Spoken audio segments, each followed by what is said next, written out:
Ini kita punya sebuah berita yang saya nggak tahu ini harus diterima sebagai sesuatu yang eh, menyenangkan atau menyedihkan ya. Karena ternyata salah satu dari rekan-rekan kita di dalam komunitas Dastu ini ada yang kena COVID ya, ada yang kena COVID-19.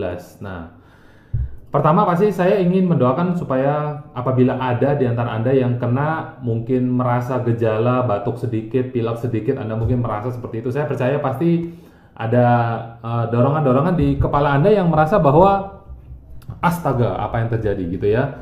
Nah, oleh karena itu pastikan Anda buang jauh-jauh pikiran-pikiran negatif. Ingat ini tetap sebagai sebuah penyakit yang kita bisa lawan ya, dan bagaimana cara melawannya adalah dengan kita meningkatkan antibodi. Ya, pasti kita meningkatkan antibodi, imunitas, daya tahan tubuh, istirahat banyak, makan banyak, dan lain sebagainya. Nah, tetapi bagaimana caranya supaya kita bisa mendorong ini menjadi lebih cepat supaya terjadi yang namanya kesembuhan, ya, pulih kembali ke awal. Nah, oleh karena itu hari ini kita buat sesi ini khusus untuk membahas lebih detail, tetapi bukan hanya untuk tentang kasus corona saja, karena ternyata ketika berita ini diangkat muncul beberapa kasus-kasus lain yang membuat saya, wah ini diangkat aja boleh nggak gitu ya. Ya udah, ternyata rame-rame sepakat untuk diangkat dan hari ini kita mau angkat ini sama-sama. Jadi mungkin ada di antara Anda yang punya teman, saudara, kerabat atau orang yang Anda kenal langsung yang kena COVID, adakah? Kalau ada mungkin Anda bisa tulis dulu di chat. Ada nih Pak, ya siapa? Ya kalau ada mungkin Anda bisa tulis ada dan siapa ya. Jadi kalau ada yang kena teman atau kerabat yang kena COVID-19 bisa tulis di chat. Nah ini ya, saya minta Anda untuk tulis. Terus kemudian nanti mungkin kita bisa sharing ya, siapa tahu kita bisa sharing dan ini bisa membantu mereka pada akhirnya. Nah, jadi kalau saya boleh to the point supaya kita nggak membuang waktu terlalu lama, ternyata salah satu di antara kita kena nih Bapak Ibu ya, salah satu di antara kita kena. Nah, ada juga yang bilang nih kena nih ya. Ada beberapa yang kena dari Ibu Siska, tetangganya ada yang kena ya. Ini saya nggak bisa lihat nih siapa-siapa nama-nama ya. Kemudian Ibu Anneke bilang ada teman yang kena, saudara, sorry, ada keluarga yang kena. Ini Ibu ada customer kena, terus kemudian anggota Dastu ada yang kena, Pak Dudi. Nah, ini yang terbaru nih, yang baru kita terima ya. Oke. Dan ternyata Bapak Ibu, kalau Anda ketahui, ada salah satu juga di antara kita yang kena dan kemudian sembuh dengan begitu cepat tanpa harus masuk rumah sakit dan lain sebagainya, dan sebetulnya nggak aneh-aneh juga. Itu semua satu hal karena reserve ya, karena reserve. Nah, tapi lebih detailnya seperti apa mungkin kita bisa ngobrol aja langsung dengan siapa yang kena ya, dengan siapa yang kena, dan saya ingin langsung aja angkat cerita ini kepada teman-teman, kepada Anda ya. Sebentar saya hilangkan dulu banner ya. Nah, bisa nggak Anda menebak siapa di antara teman-teman yang baru pertama kali ini akan kita ajak untuk sharing, Bapak Ibu? Ada satu di antara kita yang kena dan saya mau angkat beliau ini untuk langsung sharing aja dengan kita ya. Dan kebetulan beliau ini sembuhnya tergolong cepat, Bapak Ibu, cepat banget. Jadi lemesnya juga nggak seberapa, sembuhnya cepat dan nggak aneh-aneh, minum obat aneh-aneh juga enggak ya.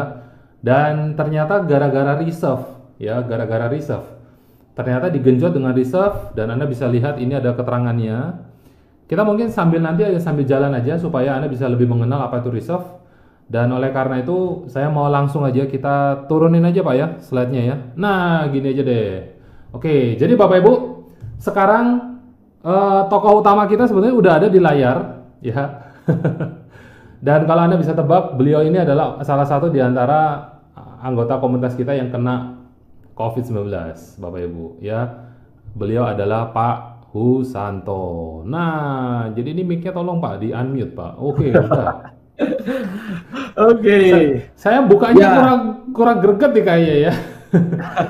Nah, jadi Pak Husanto ini ternyata kena Bapak Ibu, tapi kenanya dalam kategori yang gimana ya? Yakin nggak yakin Pak ya kenanya ya? iya betul. Yakin nggak yakin?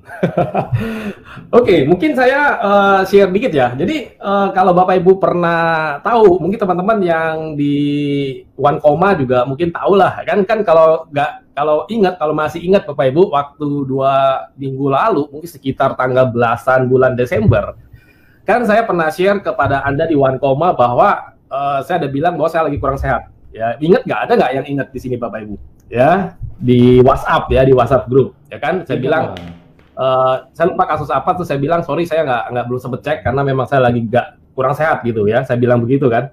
Nah itu sebenarnya itu ternyata adalah bagian dari gejala terkenanya virus COVID Bapak Ibu. Nah saya belum tahu, waktu itu saya belum tahu ya. Jadi sejak Go 1000 terakhir saya di bulan Desember ya, itu sebenarnya kan masih nggak apa-apa kan. Nah, malamnya itu saya mulai agak sedikit batuk malamnya ya, tapi batuknya batuk ringan ya, nggak batuk parah nggak ya, batuk ringan. Nah, kemudian hari Sabtunya besoknya, yang waktu saya bilang ke Bapak Ibu di One Koma bahwa saya lagi kurang sehat, itu ternyata adalah demam yang merupakan awal dari efek virus corona, Bapak Ibu, virus COVID. Ya itu saya belum tahu. Jadi saya kira cuma demam biasa, ya udah saya istirahat aja, ya saya hajar dengan resep aja. Nah, waktu itu saya hajar 4 sampai 5 per hari. Jadi bangun tidur saya minum 1, habis makan siang saya minum lagi 1, sore saya minum 1, habis makan malam saya minum 1, sebelum tidur saya minum lagi 1. Ya, itu yang saya lakukan ketika mulai sakit. Nah, kenapa saya lakukan itu? Karena terus terang kepada Anda, ya, sebelum ini terjadi pun, ya, ketika saya punya gejala-gejala sakit apapun, ya, karena saya sangat believe sekali dengan kekuatan dari riset. Makanya setiap kali saya punya gejala sakit apapun, saya langsung hajar pakai riset. Ya tergantung, kalau parah ya saya hajar lebih banyak. Kalau misalnya nggak terlalu parah, minimal 2. Ya itu dosisnya berapa tadi Pak? Sorry. Kalau yang COVID ini saya hajar 4 sampai 5 per hari. Ya, jadi yang sebelum tidur itu kadang saya minum, kadang enggak. Ya tergantung kalau saya ingat. Cuma yang pasti minimal 4, yang pasti. Ya. Nah, itu yang saya lakukan ya waktu COVID itu.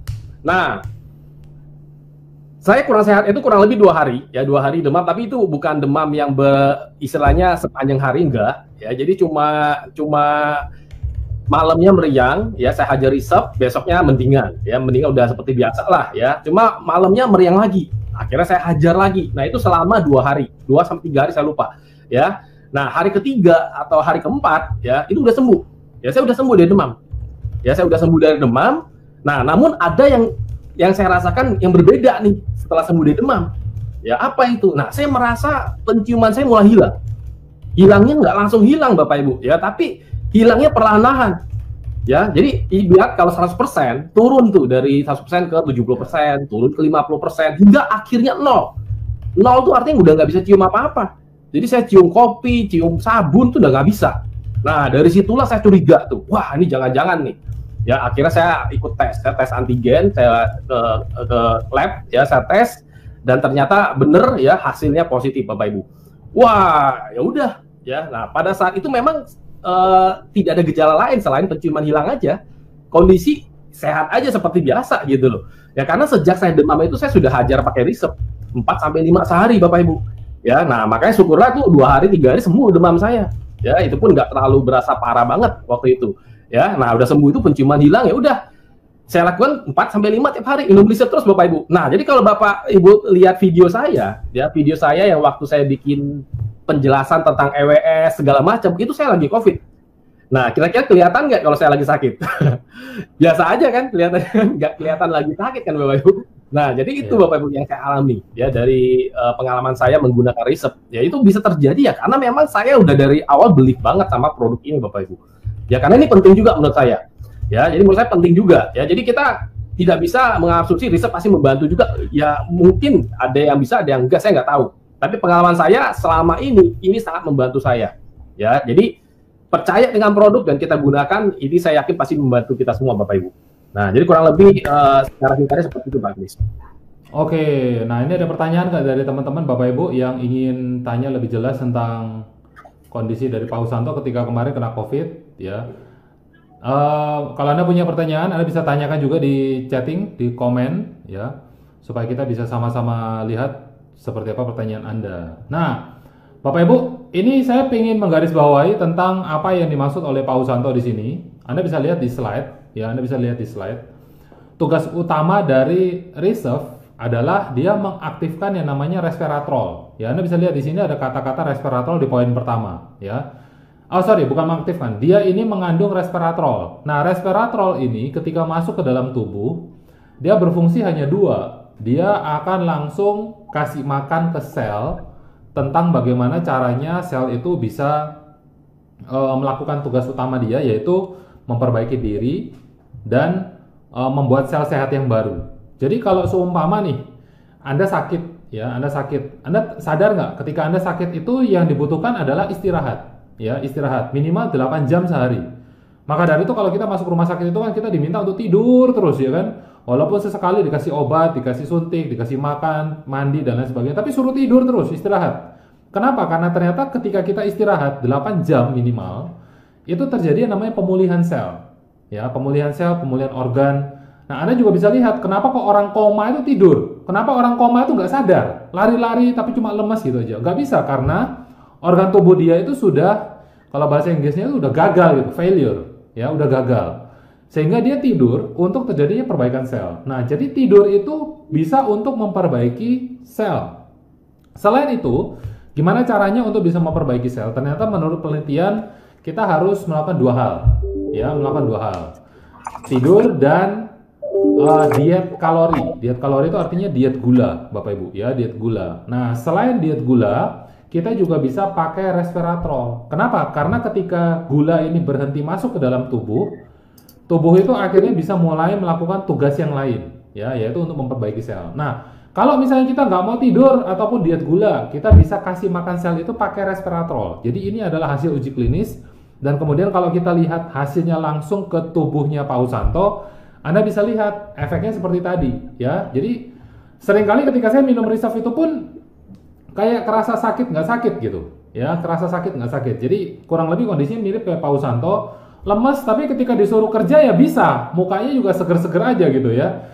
Nah, ini muncul beberapa pertanyaan nih, ya, ada beberapa pertanyaan. Tapi sebelum saya masuk ke pertanyaan, ini mungkin kita bisa lihat dulu beberapa teman yang udah komen ya, Pak Husanto ya. Ini banyak yang bahkan udah sembuh, terima kasih. Pak Dudi lagi butuh plasma darah. Nah, jadi kalau Anda punya teman, saudara, rekan sedang kena, Bapak Ibu, saran saya coba digenjot dengan Reserve, ya, coba digenjot dengan Reserve. Nah, coba kita lihat nih, ini ada yang, sorry, ini nggak muncul namanya nih, saya nggak tahu yang dari siapa ya, istri dokter kandungan di Bogor. Nah, Pak Husanto ini istrinya juga dokter, Bapak Ibu. Coba Pak Husanto kalau cerita istri ketika tahu kena COVID itu responnya gimana, Pak? Oke, ya jadi memang kebetulan kan istrinya kan dokter ya. Jadi saya bilang ke Pak Kris, ini cewek ini memang tingkat khawatirnya tinggi banget. Ya. Jadi saya bilang yang sakit saya, yang khawatir istri, yang panik dia. Saya santai aja gitu. Kenapa saya bisa santai aja? Bukan karena saya nggak takut ya. Jadi maksudnya karena saya beli bahwa Reserve pasti bisa memperbaiki semuanya dalam diri saya gitu.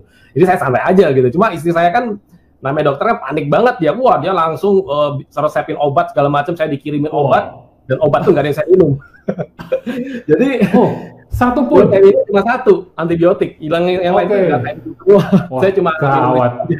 Karena kenapa? Karena memang terus terang saya bukan saya tipe orang yang takut banget kalau minum obat, ya, takut dalam arti nelan obat saya takut, Bapak Ibu, ya. Kalau Bapak Ibu mau tahu ya, kalau saya disuruh minum obat kapsul atau tablet yang gede-gede itu saya nggak bisa telan.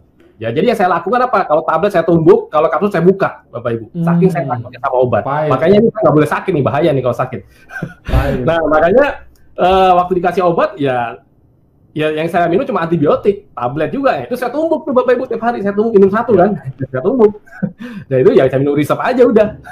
Jadi yang saya lakukan waktu isolasi, ya isolasi sendiri kan istri juga nggak tahu kan saya lagi isolasi di apartemen kan. Ya udah, ya itu saya lakukan. Nah, sekedar informasi aja, ya ini saya akan share. Jadi inilah manfaat dari Reserve ya. Kalau Anda lihat, ini saya tes swab ya, tes swab itu tanggal 18 Desember ya, tanggal 18 Desember Bapak Ibu. Ya, saya tes swab dan hasilnya positif. Nah, ini yang saya bilang tadi. Jadi saya tesnya tanggal 18. Nah, terus saya kan masih hajar Reserve terus Bapak Ibu. Nah, pada saat saya COVID itu terus terang nih Bapak Ibu, saya nggak tahu apakah ini memang benar-benar pengaruh dari resepnya, ya. Saya tidak seperti merasakan seperti orang sakit, ya. Nah makanya di sini ada pertanyaan, ngelennya sakit nggak, kemudian kepala pusing nggak, terus terang itu saya nggak berasa sama sekali. Di luar dari hidung saya nggak bisa cium apa-apa itu doang. Ya jadi saya masih aktivitas seperti biasa, cuma saya isolasi aja kan, nggak bisa kemana-mana. Ya udah di apartemen, ya udah saya bikin yang sistem EWS segala macam, bikin video tutorial buat Anda. Nah itu yang saya lakukan, ya karena saya tidak merasakan seperti orang sakit, Bapak Ibu. Ya tiap hari seperti itu aja, nonton kalau lagi istirahat, udah gitu aja Bapak Ibu. Ya, nah kemudian setelah seminggu, nah saya merasa kayaknya saya harusnya udah sembuh dong. Masa mesti nunggu sampai 2 minggu lagi baru tes lagi? Ya udah saya tes aja, seminggu kemudian saya tes lagi. Nah kalau Anda lihat, ini tanggal 24, ya ini tanggal 24 Desember dan sudah negatif Bapak Ibu. Nah inilah sesuatu yang apa ya, dibilang keajaiban atau ya ini karena keyakinan juga sih, karena saking yakinnya nih saya udah sembuh nih. Karena saya juga udah bosen juga kalau di isolasi di apartemen terus gitu kan, nggak bisa kemana-mana gitu, bosen banget gitu. Jadi udah, akhirnya saya putuskan tes seminggu kemudian. Ya bersyukurnya pas tes, wah udah negatif Bapak Ibu. Nah jadi saya bilang ke Pak Kris waktu itu, wah ini sebenarnya ini saya beneran COVID apa enggak nih? Jangan-jangan salah analisa nih, sampai saya sempat berpikir begitu Bapak Ibu. Cuma kalau namanya hilang penciuman, ya biasanya kemungkinan tinggi pasti COVID gitu kan, hilang penciuman, karena memang saya sendiri nggak pernah merasakan seperti itu, baru kali ini pertama kali gitu. Jadi ya udah gitu, itu yang saya alami Bapak Ibu. Ya jadi itu yang terjadi. Jadi sempat juga kemarin mau sounding ke teman-teman, mau sounding ke komunitas, takut karena ini jangan-jangan bukan ya. Kalau nggak salah kan kemarin ada omongan kayak gitu ya Pak ya? Ya betul banget. Ya Pak Kris sempat bilang sama saya, yuk apa kita ini aja deh, kita sharing lah. Segala macam. Cuma terus terang saya juga masih agak ragu gitu tuh, beneran nggak ya, sebenarnya. Betul. Jadi ya udahlah. Nah cuma karena kemarin sempat ngobrol-ngobrol dengan tim winner, ya udah kata Mas Wandi, ya udah kita sharing aja ya kan, karena di luar sana kan juga banyak teman-teman kita yang lain juga yang lagi COVID juga, atau bahkan bahaya kalau sampai kena COVID gitu. Nah makanya kita kan punya produk yang memang udah bisa sangat membantu banget lah, jangan sampai kita nggak pakai gitu kan, sayang banget. Ini tadi ada yang tanya Pak, waktu kena itu kepala pusing nggak? Oh enggak ya, tadi saya udah jawab. Jadi enggak. Jadi saya nggak ada gejala lain selain nggak bisa nyium bau aja. Jadi kondisinya itu beda-beda di masing-masing orang. Ada yang penciumannya normal Pak, ya. Jadi ada yang kemudian bisa dimulai dengan demam, ada yang tiba-tiba nggak kenapa-kenapa, masuk rumah sakit 2-3 hari lewat. Itu jadi Anda harus tetap concern, Anda lihat fisik Anda, kalau berubah dikit-dikit, perbanyak tidur, makan yang benar, ya. Kalau dirasa 2-3 hari kok makannya standar tapi lemas, makanin tambah lagi kalau bisa, ya. Terus kemudian ditanya nih Pak Bagus, isolasi mandiri aja Pak, nggak dirawat di RS? Ya betul. Nggak dirawat di RS, jadi cuma saya di apartemen sendiri aja, karena memang benar-benar saya nggak merasa seperti orang sakit gitu. Nah, satu lagi yang saya lupa. Selain dari nggak bisa cium bau, itu cuma merasakan di tenggorokan ini kayak ada dahak. Ya seperti begitu, padahal nggak batuk, nggak pilek juga, tapi berasa seperti lagi batuk dan pilek, rasanya sama. Ya cuma saya nggak batuk, nggak pilek waktu itu. Cuma rasanya kayak ada dahak di sini gitu. Makanya kan Bu Yeni bilang nih, suara saya agak bindeng, ya memang karena ini pengaruh ini sebenarnya. Saya juga nggak tahu nih kenapa bisa ada dahak begitu, padahal kebiasaan kalau kita lagi batuk, lagi pilek kan wajar ada dahak segini kan. Nah, saya nggak merasakan itu, tapi ada dahak di sini gitu. Nah itu juga katanya, kalau menurut istri saya memang katanya itu juga salah satu gejala dari virus juga. Dia bilang sih begitu. Oke. Terus ini Pak Dudi katanya udah mendingan. Nah, coba ditanya nih nanti Pak Dudi itu kira-kira konsumsinya seperti apa. Jadi nanti bisa sharing ya. Ini tadi Bu Yani ya. Bu Yani, terima kasih sharingnya Bu Yani. Hari ini udah sehat ya. Kita doakan sama-sama teman-teman dalam komunitas dan rekan-rekan Anda, kerabat Anda semua sehat. Good. Ibu Sri, oke, ini sharing aja nih. Gejala batuk hilang Pak, oke mantap. Pak Budi tadi tanya 4-5 saset ya Pak Budi ya. Nah ini terakhir ya dari Bu Davina. Pak, kenanya dari mana? Apa karena kumpul-kumpul atau keluar-keluar? Nah ini juga yang saya sendiri terus terang saya juga nggak tahu ya. Karena selama waktu liburan itu ya saya kan nggak kemana-mana Bapak Ibu. Jadi yang saya lakukan cuma bolak-balik rumah apartemen dan itu doang Bapak Ibu. Nah mungkin yang saya curiga mungkin dari droplet dari ya mungkin yang ada di lift atau yang di mana gitu, mungkin yang saya nggak sadar gitu kan. Karena kan saya juga tipe orang yang secara nggak sadar suka megang hidung, kadang-kadang ngucek mata, kadang-kadang secara nggak sadar tipe yang seperti itu soalnya. Nah mungkin gara-gara seperti itu jadi kena gitu. Nah saya juga nggak tahu tepatnya. Tapi selama proses itu saya nggak ada kemana-mana memang, jadi nggak ada acara apapun juga, cuma bolak-balik apartemen aja karena memang lagi fokus beresin sistem kan. Ya udah, ya karena saya kerjanya suka di apartemen menyendiri supaya tidak terganggu siapapun, ya itu saya lakukan.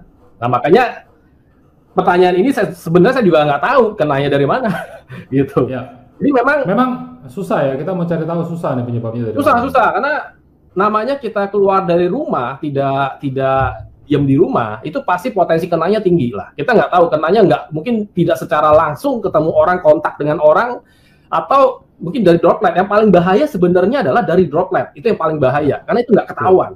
Kalau kontak sama orang kita bisa jaga jarak Bapak Ibu ya, kita bisa jaga, dan memang saya nggak ada kontak sama orang juga karena kebetulan apartemen saya tuh sepi.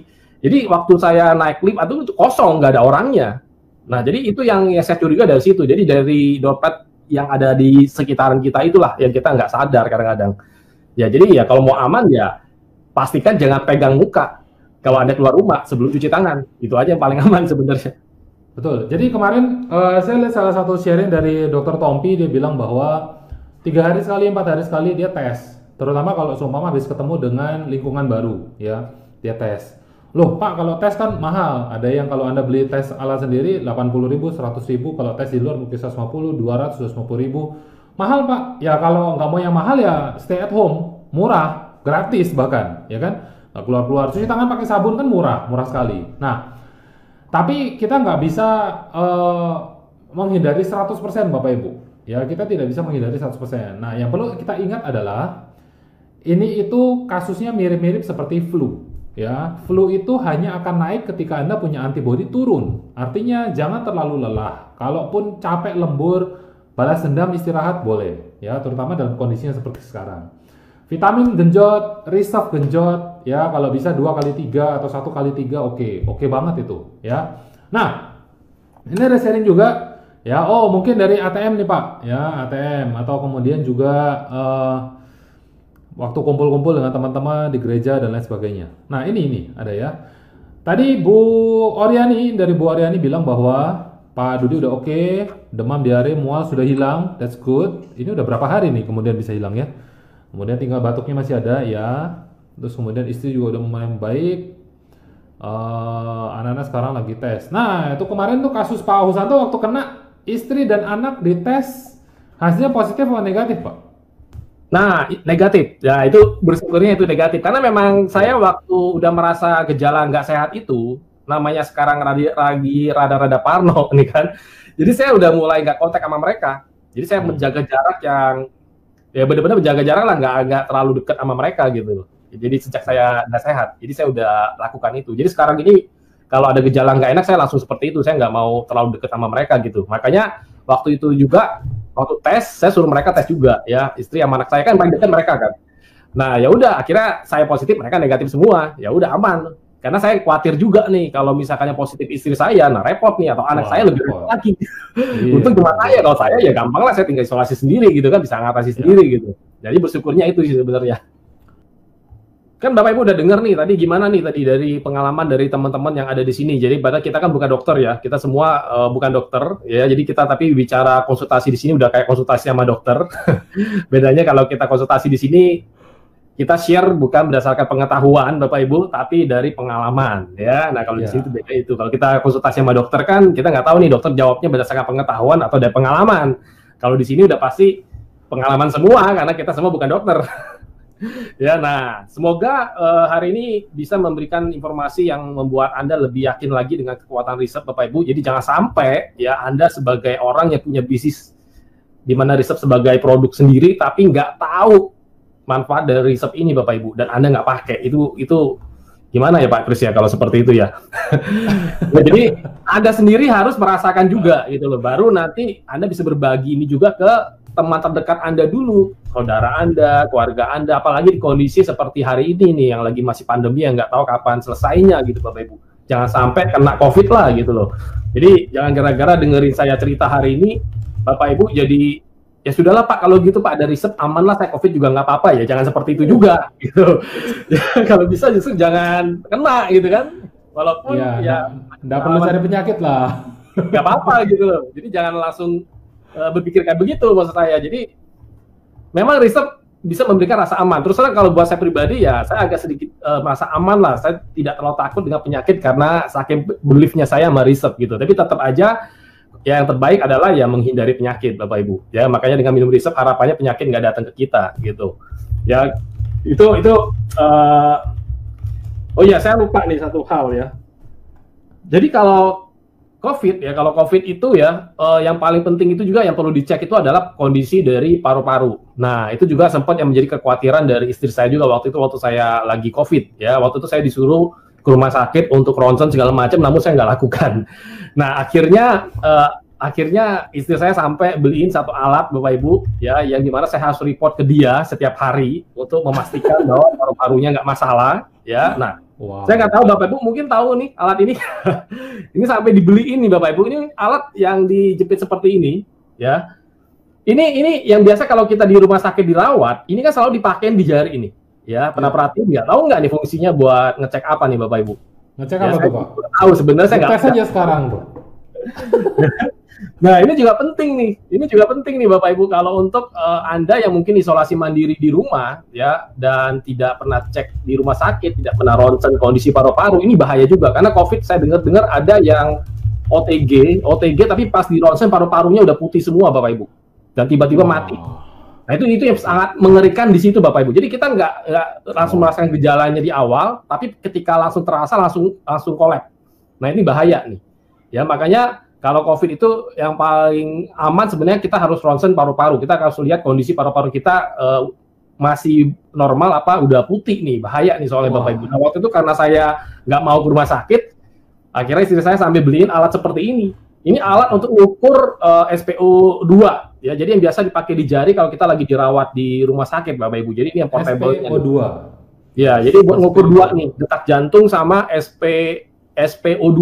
Ya, jadi SpO2 itu maksudnya mengukur kondisi penyebaran oksigen di tubuh kita. Oksigen, nah, betul. Kalau dia normal, ya itu di 95 sampai 100, itu normal. Tapi kalau udah di bawah itu, apalagi di bawah 80, nah itu mesti hati-hati tuh. Itu mesti benar-benar dicek up paru-parunya, ya. Nah, jadi ini seperti inilah kurang lebih itu. Ya, ini kan hasil yang saya ukur nih. Nah, kalau untuk yang detak jantung, itu 60 sampai 100 normalnya.